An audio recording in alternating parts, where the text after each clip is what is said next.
Hi there, I'm Dr. J, orthodontist and smile specialist. Many patients in orthodontic treatment need to use rubber bands or elastics to help correct their bites. If your orthodontist has instructed you to wear rubber bands, it is extremely important that you do so exactly as they were prescribed, which is usually for 24 hours a day. Let's go over the basics of rubber band wear. Typically, there are a few basic ways to wear elastics. The first is triangle elastics.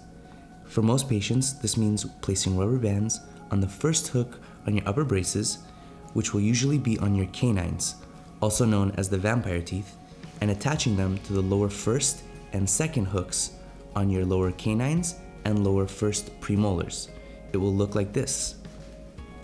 The next way you may wear your elastics is to correct an overbite.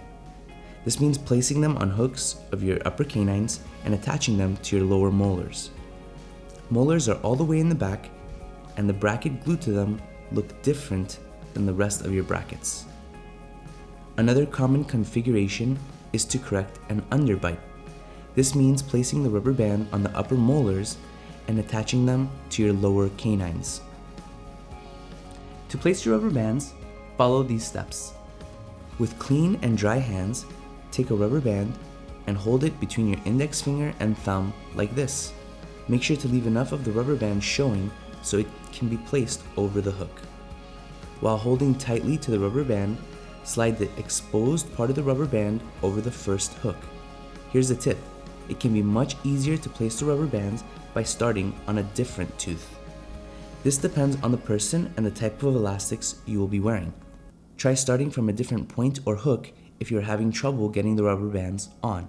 Also, if your hands are wet, it will be harder to grip the rubber band, so make sure your fingers and the rubber band are dry before you begin.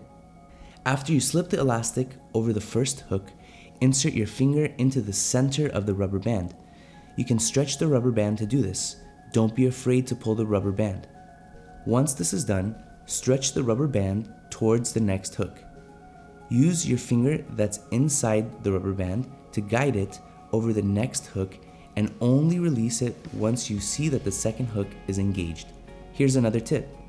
You need to keep your fingers flexed so that the rubber band does not slip off your finger. This can be a real challenge for some patients. The good news is that it will get easier with time. Remember, practice makes perfect. You now know the basics of placing rubber bands. This is an important step in your orthodontic treatment, so if you have any questions regarding rubber bands, make sure to speak with your orthodontist. Thanks for watching, and good luck.